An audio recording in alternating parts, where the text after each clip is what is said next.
أعوذ بالله من الشيطان الرجيم بسم الله الرحمن الرحيم وصلي وسلم وبارك على سيدنا ومولانا محمد وعلى آله وصحبه والحمد لله رب العالمين ربنا زدنا علما وعملا وأدبا وفهما. السلام عليكم ورحمة الله تعالى وبركاته. Alhamdulillah, on continue donc la lecture de l'ouvrage Al-Mouridiyya du Cheikh Mohammed Murtada, fils de Cheikh Ibrafat al-Fati, fils de Cheikh Mam Cherno Birahim, petit frère et l'un des grands cheikhs petit frère de Cheikh al-Khadim et l'un des grands cheikhs de la Tariqa Mouridiyya.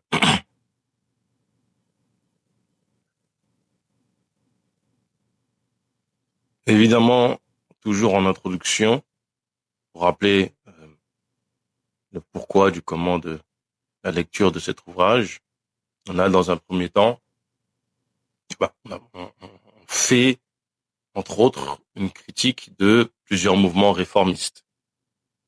La problématique qui se pose, c'est que critiquer les mouvements réformistes pour au final ne rien proposer en retour, ce n'est pas l'approche pertinente et intelligente d'un musulman. Par conséquent, il nous a semblé intelligent de présenter un tajdid qui répond au problème des musulmans dans leur quotidien, une relecture dans son contexte pertinente, une revivification de l'islam dans un contexte très conflictuel qui est celui du colonialisme et du post-colonialisme. Le deuxième aspect, c'est la question de l'orthodoxie. Dans un premier temps, présenter l'orthodoxie mouride et dans un deuxième temps, montrer en quoi cette orthodoxie mouride est totalement alignée sur l'orthodoxie sunni.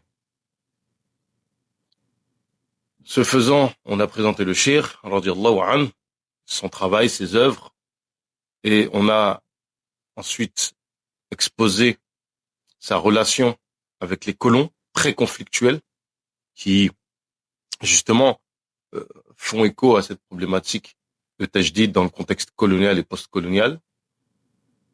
Comment, par cette opposition, il a cheminé spirituellement. La deuxième dimension, ensuite, la deuxième partie de l'ouvrage traitait principalement, la troisième, parce que c'est sur celle-là qu'on est, donc présentation du cheikh, première partie de l'ouvrage, deuxième partie de l'ouvrage, la relation avec les colons français, et troisième partie, celle sur laquelle on est, on présente la tariqa en elle-même. On a présenté ses fondements, et là maintenant, on va aborder un chapitre qui est fondamental. C'est le tasawwuf. Qu'est-ce qu'est le tasawwuf? Cheikh al-Khadim radiyallahu anhu nous dit وانتبهوا في أن دين الله أقسمه جيم بلا اشتباه. أولها الإيمان والإسلام بعدها إحسان لا تنام وأول يصيح بالتوحيد والثاني بتفقه الحميد وصحة الثالث بالتصوف فالجماع واجب بلا توقف كأنما توحيد في ذا الحال روح للدين لله ذي الجلال وجسمه الإسلام والإحسان لباسه الذي به يزدان. Alors, faites attention à la chose suivante. La religion d'Allah Ta'ala est composée de 3 parties. La Jim, c'est la lettre Jim qui a la valeur de 3. Sans aucun doute. Le premier, c'est l'iman. Ensuite, l'islam, l'ihsan en dernier.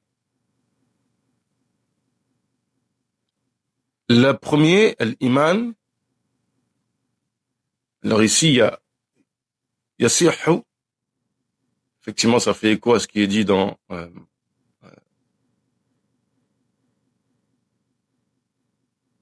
le Mukhtasar al-Akhdari. تصحيح إيمانه أول يجب على المكلف تصحيح إيمانه. Ça veut dire parfaire, rendre correct, perfectionner, authentifier la croyance. Donc il s'agit ici d'avoir une croyance qui est saine, qui est authentique, conforme à ce qui est demandé dans le Coran et dans la Sunna.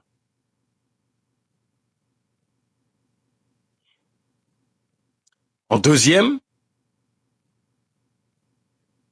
tafaqquhi, la compréhension, le fiqh, qui est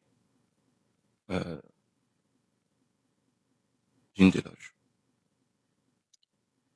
Ce qui a été authentifié au sujet du troisième, c'est le tasawwuf, c'est par le tasawwuf.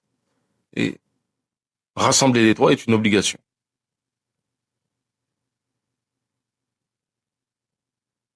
Comme le tawhid étant l'essence de l'âme de la religion, ce qui lui donne vie, la religion de Dhil Jalal, wa jismuhu, son corps, et l'islam, et ses vêtements sont desquels on se parle, desquels on se rend beau, sont l'ihsan.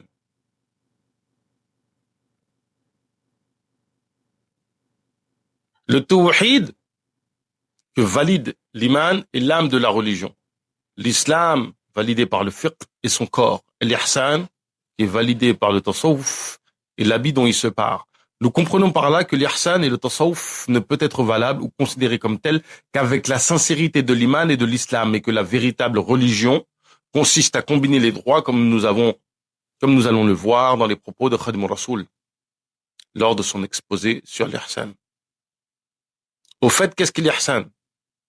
Alors, déjà, pourquoi un cheikh ici parle de vêtements? Parce que si vous voulez, souvent on dit le tasawwuf est l'âme de la religion. C'est pas faux. Mais Cheikh al-Khadim, radiyallahu anhu, aborde les choses de manière légèrement différente. C'est-à-dire que il y a certaines notions de tasawwuf qui renvoient à l'idée de se parer des meilleures qualités. Au sens spirituel du terme. Pas seulement au sens bon comportement avec les uns et les autres. Ça va beaucoup plus loin que ça. Prenons un exemple. Vous êtes père de famille, vous travaillez, vous ramenez la subsistance à la maison, vous vous êtes habillé de la qualité d'un razaq, de cet attribut. Et il y a encore d'autres notions, mais on n'est pas là pour développer cela. Donc, qu'est-ce qu'est l'ihsan? Et Cheikh al-Khadim nous dit, ihsanukum an ta'buda dhal minani, كأنكم ترونه بالأعين إن لم تكونوا قد رأيتموه فقد راكم فراقبه.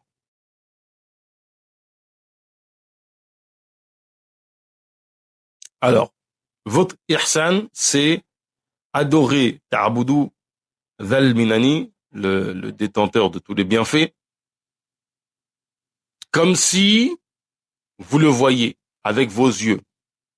Et que si vous ne le voyez pas, soyez sûr et certain que lui vous voit.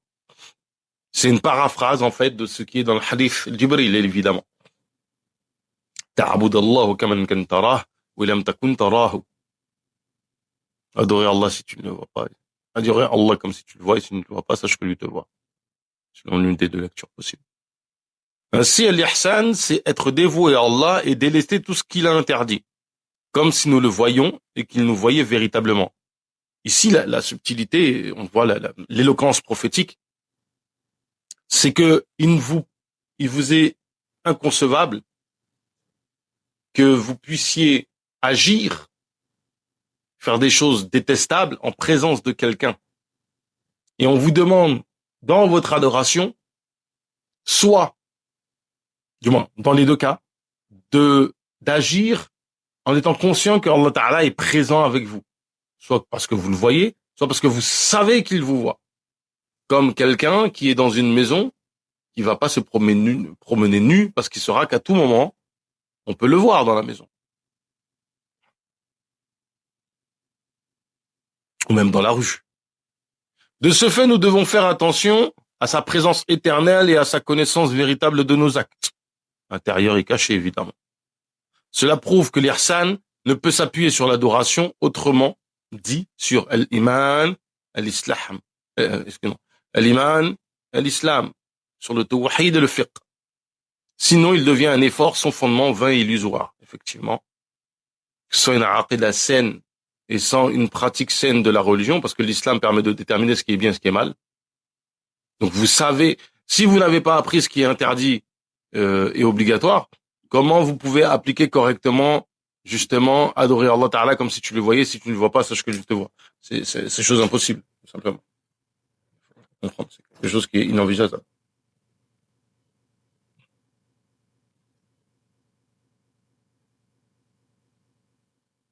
Maintenant, parlons de l'importance du tasawwuf. Nous pouvons dire sans risque de nous tromper que le tasawwuf est un pilier essentiel dans la mouridiyya. Et ce, parce que les vertus du tasawwuf, les vertus du soufi, excusez-moi, et ses qualités ne diffèrent en rien de celles du mourid. Elles ne diffèrent en rien en celles du mourid à la volonté certaine. Et je pense ici, comment ils ont traduit ça? Ils ont traduit à partir de أنه يري الله.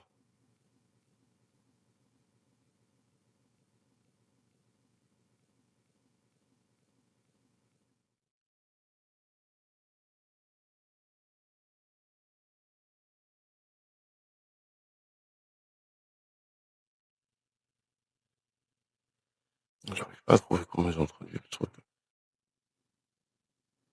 أنه يرينا. Ah, d'accord, ok. Donc le mourid a la volonté certaine. Le véritable tasawwuf est de se dévouer à Allah, de faire le juste et de dire le bien. C'est le cœur purifié par l'iman. Donc en fait, la croyance que l'on a, on a su par le biais du tasawwuf l'utiliser correctement pour purifier le cœur. D'une certaine manière, on pourrait illustrer aussi le tasawwuf sur de la façon suivante. C'est de savoir utiliser toutes les disciplines de la religion en vue de cette purification, en vue d'une adoration d'Allah Ta'ala qui soit pure de tout défaut.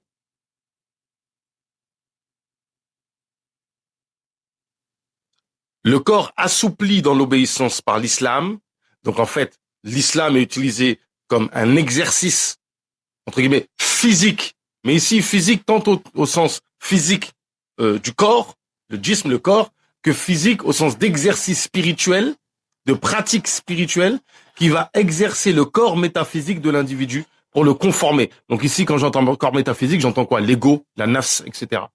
Travailler ses passions. De telle manière à les assouplir et qu'on soit totalement fondu et que la législation et notre être, c'est à imprégner notre réalité, à imprégner nos corps et nos réalités. Même au niveau de nos émotions. Il y aura un travail qu'on va faire sur nos émotions, ce qu'on va aimer, ce qu'on va apprécier, ce qu'on va détester, etc. Tout ceci est une condition sine qua non pour que le mouride acquiert la force de la volonté ainsi qu'un attachement véritable à Cheikhul Khadim. Parce que fait partie, effectivement, des éléments fondamentaux, la question de l'amour d'Allah et de son messager. Et cet amour pour Allah et son messager passe effectivement par cet attachement.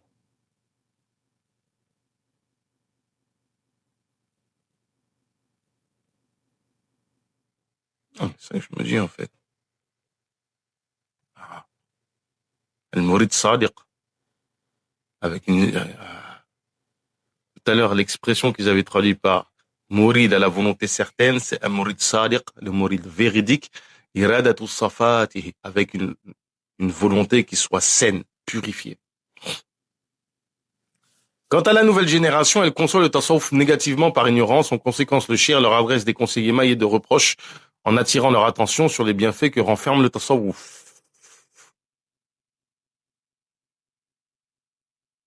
Certains contemporains. Le shir nous dit قلت فجيل ذا الزمان جاهلوا علم التصوف فخيرا أهملوا إذ جهلوا بكونه سبيلا لحضرة الله فخابوا جيلا فجهلوا بكونه خير دخار يوم تغابني إذا الهول حضر وجاهلوا بكونه خير العلوم يفني الفتى عمره فيها عموم وجاهلوا بكونه استقامة منعه الفتى من الملامة. Alors je dis que cette génération, cette époque d'ignorance, cette génération plongée dans l'ignorance, a négligé la science du tasawwuf. Et c'est bien fait. Ils ignorent ce qu'est la voie, al-sabila, qui mène vers la proximité divine, al-hadra, la présence d'Allah Ta'ala. Ils ignorent que c'est le meilleur trésor au jour de la crainte. Ils ignorent que c'est le meilleur savoir dans lequel un homme puisse passer sa vie. Et de même qu'ils ignorent que c'est la pure droiture en elle-même et qu'il préserve l'âme des mauvais actes. Une chose intéressante à noter, c'est que Shir dit ça pourtant dans une région où le tasawwuf était très présent. Donc, il est probable que, étant donné que Shir est contemporain de beaucoup de mouvements réformistes, que lui soit parvenu certaines idées réformistes, avec les critiques qu'elles ont accompagnées. Là, à l'époque où Shir écrit ça, comme je dis, Sénégambie, Mauritanie, la région, le Mali actuel, le tasawwuf était plus que présent. Comme maintenant, voire même plus. La situation que l'on connaît aujourd'hui, par exemple, que l'on connaît aujourd'hui au Sénégal, c'était la même dans le monde entier d'une manière générale, et plus particulièrement dans toute l'Afrique de l'Ouest. Donc, il est fort probable, très très très fort probable, que ça fasse écho à des positions qui existaient et qui ont dû circuler, des idées qui ont circulé. Wallahu ta'ala a'lam. Hukm tasawwuf, le statut du tasawwuf. Le tasawwuf en tant que ikhlas, le fait ils ont dit dévouement à Allah,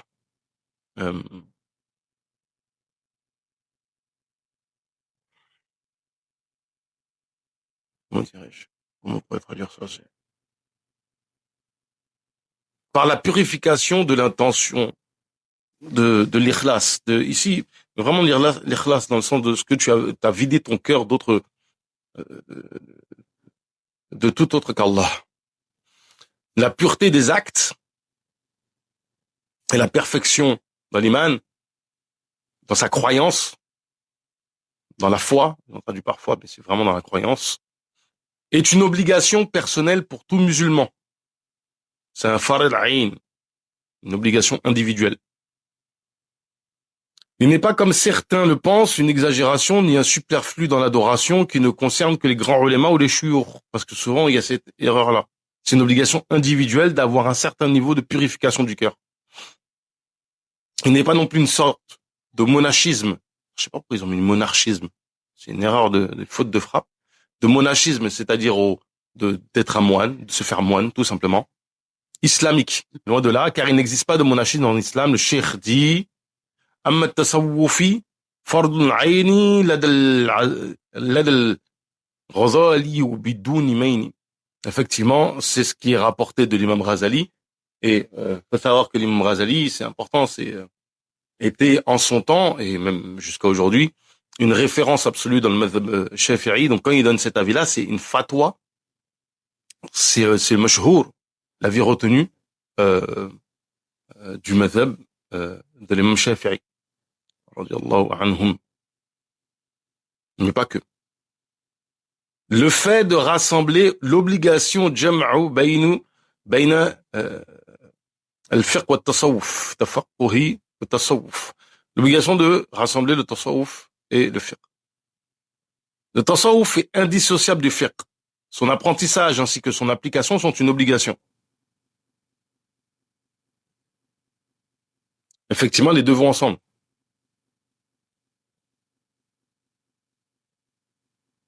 Comme on disait tout à l'heure, il y avait cette question de comment dirais-je, de mise en pratique, du fait que les disciplines de l'islam sont des outils pour pratiquer sa religion.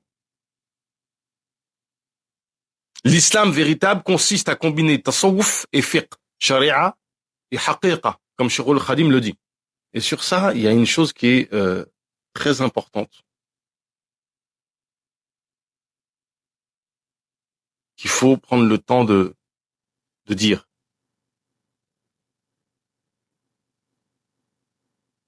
Donc, combiner le tasawwuf et le fiqh, sharia et haqiqa, comme de dit Cheikh al-Khadim, en fait, la haqiqa, c'est la sharia dans son sens de ce qu'on en extrait comme fruit dans l'intimité qu'on a avec Allah Ta'ala. Et comme le lit l'imam al-Dardir, le grand imam Maliki Khalwati du XIIe siècle, donc contemporain de l'époque de savants tels que Ahmed ibn Idris ou encore Cheikh Ahmed Tidjani, dit que le tasawwuf, quand il est abordé sous son angle de la pratique, de la mise en pratique, c'est un tariqa. Et donc en fait, vous avez sharia, la législation, la tariqa, qui mène à la haqiqa. Que ça soit clair. Donc c'est l'aspect pratique. العلم عند العلماء ينقسم لظاهر وباطن سرا كتم.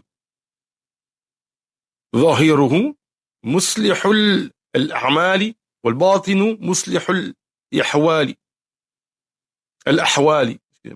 فأول بالاسم تفقه دعي والثاني عنهم بتصوف وعي ثم تقديم الفتى الفقه على تصوف وجوبه قد انجلى فمن إلى الإخلال أول انتمى هلك في الدنيا بحكم العلماء ومن يكن بالثاني ذا إخلال يهلك غدا بحكم ذي الجلال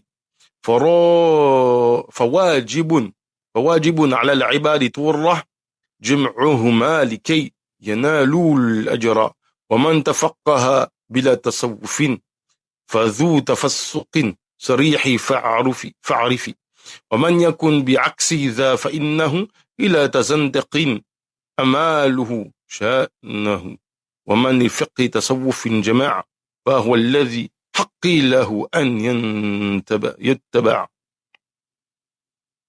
Ces paroles-là sont connues. Hein.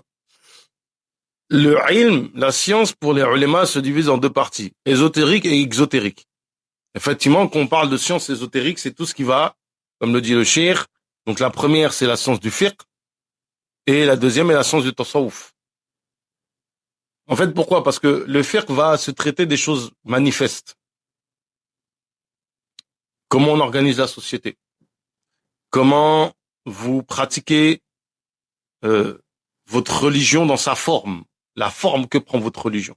Le tasawwuf, la forme que prend, c'est pas la forme en apparence que prend votre religion, c'est comment la religion travaille votre intérieur, votre cœur.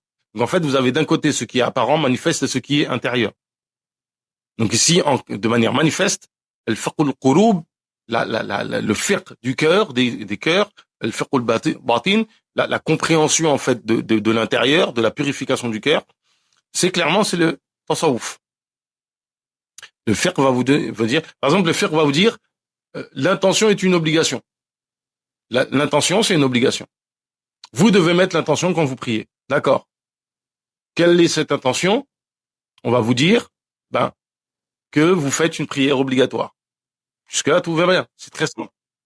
Maintenant, le gros souci vient lorsqu'on commence à dire, il faut que vous ayez dans votre adoration, que vous vous consacriez votre adoration uniquement à Allah, que votre cœur soit uniquement tourné vers Allah. Et c'est là où ça devient beaucoup plus compliqué. Le fiqh ne répond pas à cette question-là.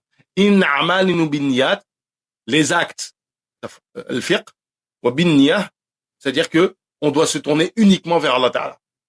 Et le tasawwuf, c'est la science qui va vous diriger vers Allah Ta'ala. C'est pour ça que dans le fiqh qu'on introduit au tasawwuf, par exemple, qu'on parle de l'obligation de la tawbah, et que la plupart des ouvrages en fait de tasawwuf commencent par vous clarifier qu'est-ce que la tawbah. Parce que c'est la première des choses. C'est comment on se tourne vers Allah Ta'ala. Ce qui est fondamental. Puis il est obligatoire à l'homme de commencer par le fiqh avant d'aborder le tasawwuf. Dans le sens où c'est obligatoire d'apprendre comment façonner la forme de ta religion. Parce que si ta religion n'a pas de forme, supposons, on va prendre un exemple tout simple, tu ne commences pas en fait par façonner ta religion, et tu te retrouves en fait, prenez l'image en fait d'un récipient, d'un objet, qu'il soit, qui est censé contenir de l'eau.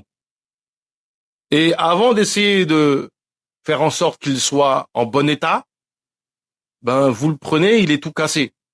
Quand vous allez mettre de l'eau dedans, en fait, l'eau elle va couler. Elle va pas rester dans le récipient. Vous allez perdre votre eau. Là, c'est exactement le même principe. Vous commencez par bien façonner en fait l'objet.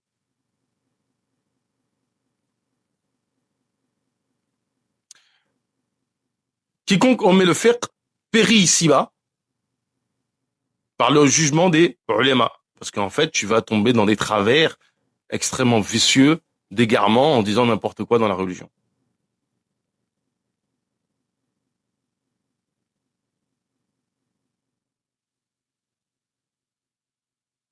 Celui qui omet le deuxième périra demain par le jugement du Seigneur très haut. Parce qu'effectivement, ton cœur sera entaché et tu seras comme celui qui, le jour de Yom Qiyamah, on lui dira, on prendra la personne qui a appris le Coran par cœur, la personne qui a fait le djihad, etc., et que on va jeter en enfer. Ils diront, mais pourquoi on nous jette en enfer? Parce que vous avez fait ça. Notamment il y a le hadith avec le mujahid, le combattant qui dit qu'on jette en enfer, et il demande pourquoi. Il a dit, mais tu as combattu pour qu'on dise de toi, tu es courageux. Ouais, Shuja, c'est un homme courageux. Tu as eu ta récompense. Et c'est fini maintenant, tu n'auras plus rien d'autre.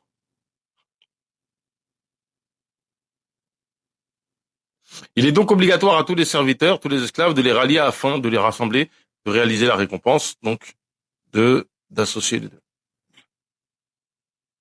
Et cette fameuse phrase que tout le monde utilise, qu'on attribue à l'imam Malik, mais on n'a pas de chaîne de transmission, c'est toute personne qui pratique le fiqh sans tasawwuf va devenir fasiq, et toute partie qui fait l'inverse devient zindiq. Alors pourquoi? Parce qu'en fait, la chose c'est la suivante, le fiqh endurcit le cœur pour plusieurs raisons. La première, c'est que tu apprends la religion et tu apprends à juger. Tu apprends à juger d'une situation, du statut de quelqu'un, etc. Et du fait d'être dans ce comportement de jugement permanent, tu commences à te croire supérieur parce que tu es en position, tu es habillé d'un des attributs divins, celui de hukm, le fait de déclarer les choses. Et donc en fait, tu tombes dans de l'orgueil. Ça fait de toi de facto un fasiq, un déviant, quelqu'un qui a dévoyé, qui a dévié de la bonne voie. أنا فسق comme dit أنا فسق ربي dans Surat Al-Kahf.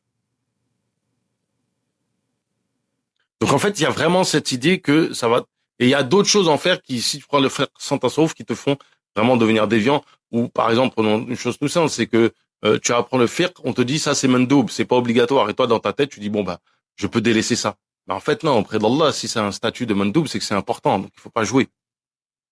Par exemple, tu vas faire du makro parce que t'as pas de péché, mais le makro ça entache quand même ton cœur dans ton cheminement spirituel.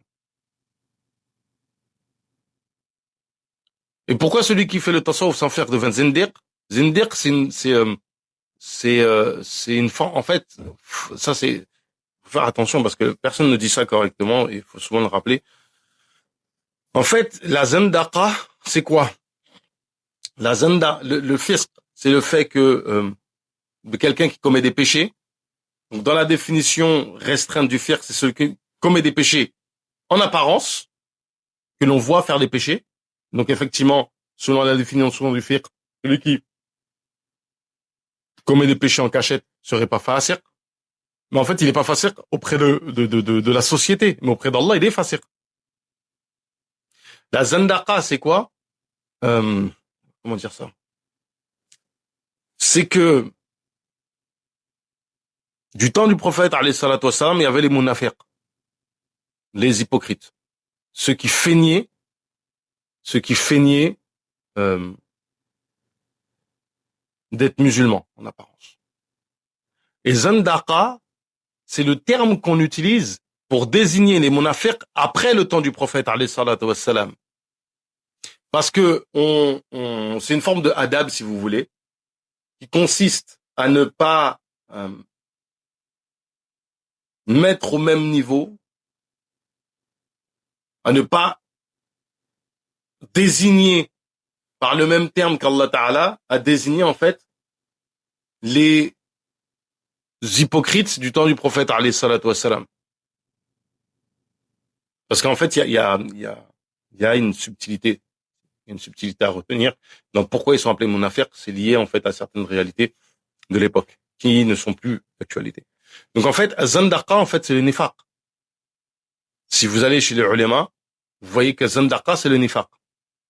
Donc ici, et ça c'est intéressant, c'est ça qui est étonnant, c'est que la zandaqa dans les questions, c'est que la personne feigne la piété, mais intérieurement en fait elle est pourrie.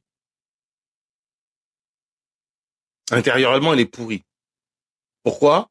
Parce qu'elle n'utilise pas les bons outils pour purifier son cœur. Parce que les outils pour purifier son cœur se trouvent dans le fiqh et dans le tawhid. Ni plus ni moins. Si vous n'avez pas de fiqh minimum, vous n'avez pas de tawhid minimum, vous allez raconter n'importe quoi. Et effectivement, vous allez tomber dans des travers et dans des hérésies. C'est ça la problématique, c'est dans votre cœur, il y aura des hérésies qui vous donnent le même statut en fait que quelqu'un qui feint en apparence d'être musulman, mais qui à l'intérieur en fait est un kafir. Et ça c'est quelque chose qu'on voit tous les jours. Vous voyez des personnes qui se présentent du tasawwuf, quand vous parlez avec elles, des fois ils vous disent des trucs, mais qu'est-ce qu'ils racontent lui? En fait, ils disent des trucs qui relèvent de l'apostasie pure et dure, purement et simplement. Justement, pourquoi? Parce que ils n'ont pas mis de protection, ils n'ont pas assoupli leur corps avec l'islam.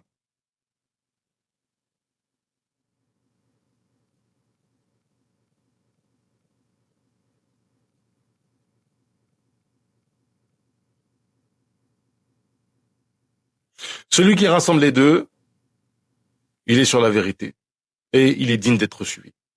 Il est donc évident à travers ces vers qu'il est obligatoire de combiner le tasawwuf et le fiqh et qu'il n'est pas acceptable de choisir l'un au détriment de l'autre. Le faqih, s'il n'est pas un soufi, est un pervers transgresseur, même si son iman est valable et son islam agréé.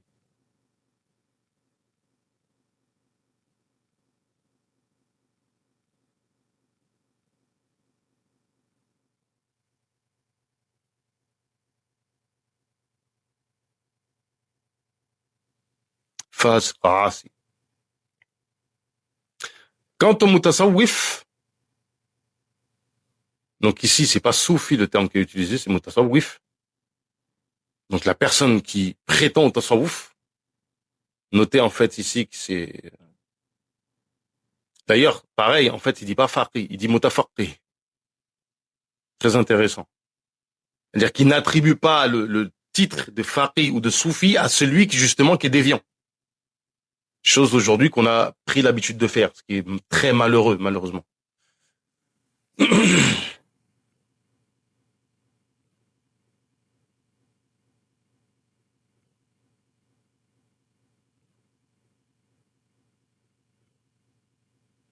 Ce qui est malheureux.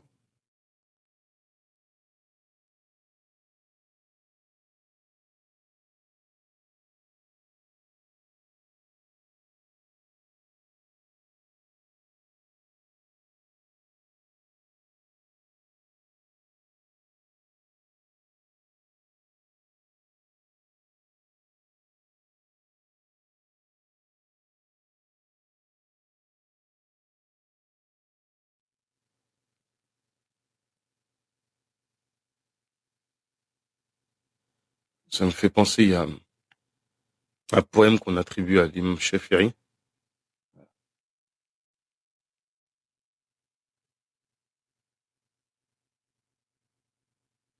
Où il dit en substance,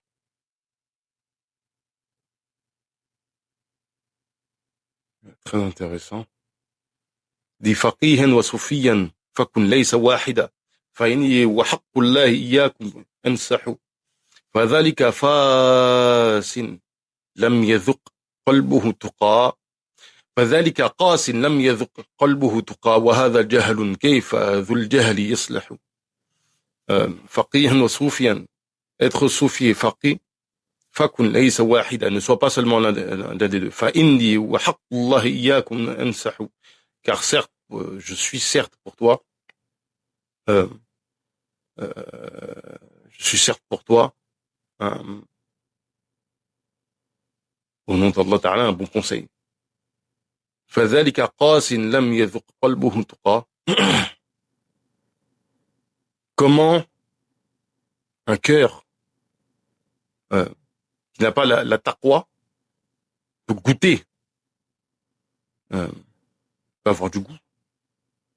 Mais comment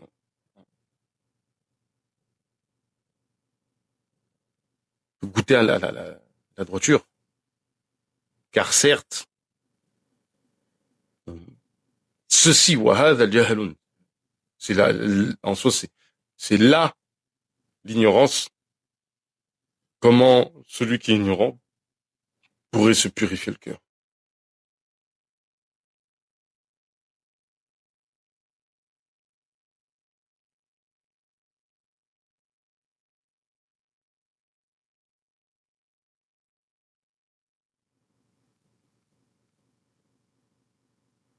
Et donc le mutasawwif, qui n'a pas de fiqh, et le terme est dur, hein, فزنديق منافق والذي يخفي الكفر ويتطهر بالإسلام. Donc المتصوف غير المتفقه, le mutasawwif qui n'a même pas dans l'apprentissage du fiqh, c'est un zindiq munafiq, c'est-à-dire qu'en fait il a dans son cœur il a du kufr en lui, il a du kufr en lui et il manifeste en apparence la religion.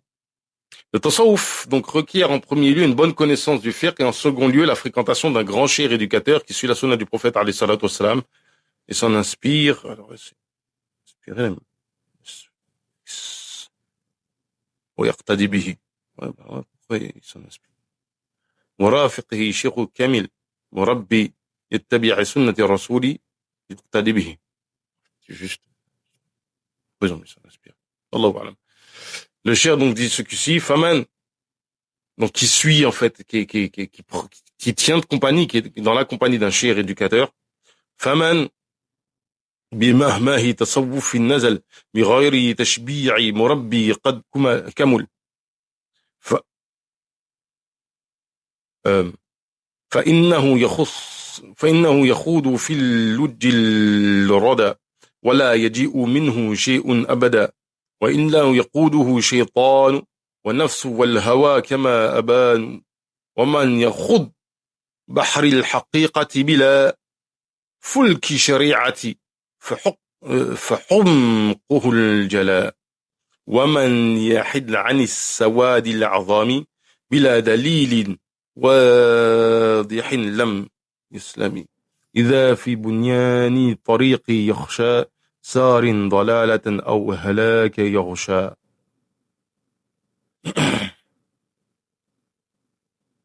Et donc,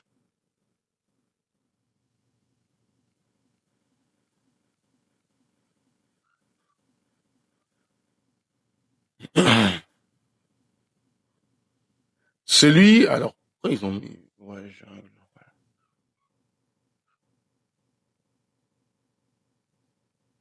celui qui donc, va faire, pratiquer le tasawwuf sans cher Murabbi qui atteint la perfection,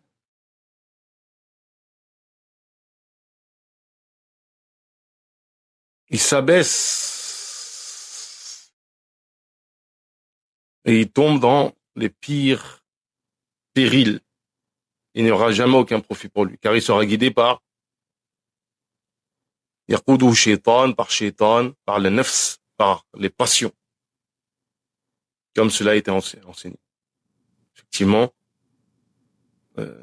comme je dis, on présente en fait l'ouvrage, hein, on commente l'ouvrage, mais il y a énormément de notions, si vous voulez, ici, qui demandent des longs développements sur la question de shaitan, qui est shaitan dans que représente shaitan comme ennemi dans le cheminement spirituel, le nafs, les passions, etc. Celui qui se jette dans la mer de la haqiqa sans prêter le navire de la sharia, sa folie. En fait, c'est même pas sa folie. Fahumquhu, ahmaq, sa bêtise est évidente.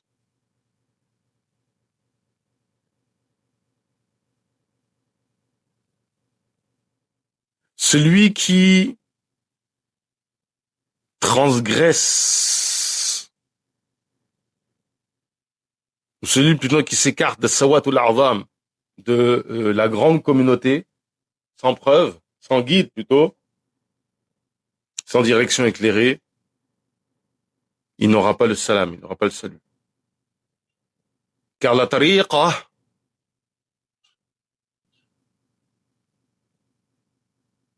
car la route, celui qui voyage la nuit, risque de tomber dans l'égarement et le péril. Ceci constitue un démenti cinglant des soi-disant. Alors pareil, ici, le cheikh utilise le terme mutasawwif.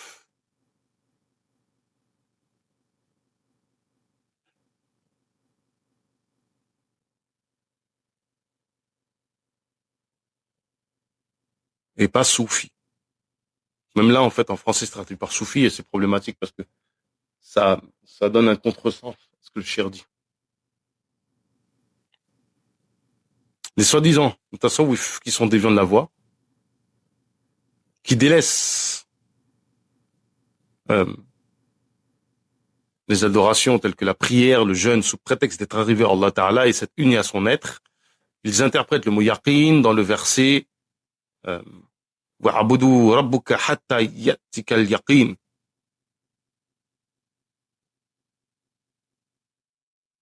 Par autre chose que la mort. Donc c'est une interprétation qui est erronée.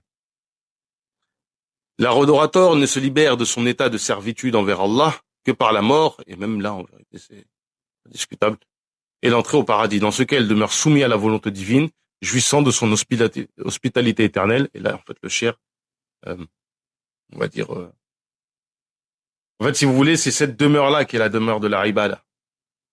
Mais la ibada au sens shari'i, c'est de celle qui est issue de la législation. De celle qui est issue de la législation. Lorsque on va être au paradis, on sera toujours dans la ibada, mais cette ibada-là sera, comment dirais-je, c'est pas par le biais d'une révélation. La créature ne doit jamais se départir de son état de soumission envers son créateur en toutes circonstances. Shirul Khadim s'adresse à ceux qui délaissent l'adoration sous prétexte d'être arrivés à Allah Ta'ala en ces termes. ويدعي البعض الوصول تارك عبادة حتى يصير الهالك غرهم في ذاك سوء الفهم ودنس الحجاب غير العلم وفسروا اللفظ اليقين باليقين في آخر الحجر بلا موت يحين. Effectivement, certains prétendent arriver à la proximité d'Allah Ta'ala en abandonnant les ibadah et périssent. Et cela, ils se sont trompés ils ont été trompés par leur manque de zakat, d'intelligence et leur mauvaise compréhension. Le vrai sens du terme, du lafz yaqin, dans Surat al-Hijr, c'est la mort.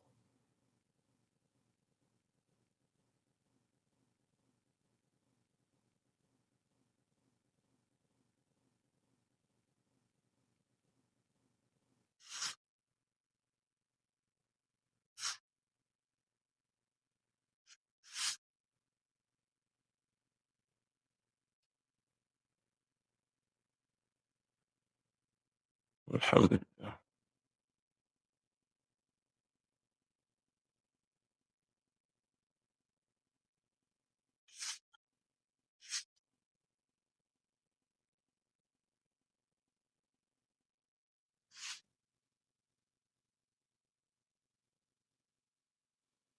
ربنا زدنا علما وعملا وأدبا وفهما وهب لنا يكرم في التلاوة خيرا كثيرا منك والحلاوة وصلي وسلم وبارك على سيدنا ومولانا محمد وعلى آله وصحبه والحمد لله رب العالمين.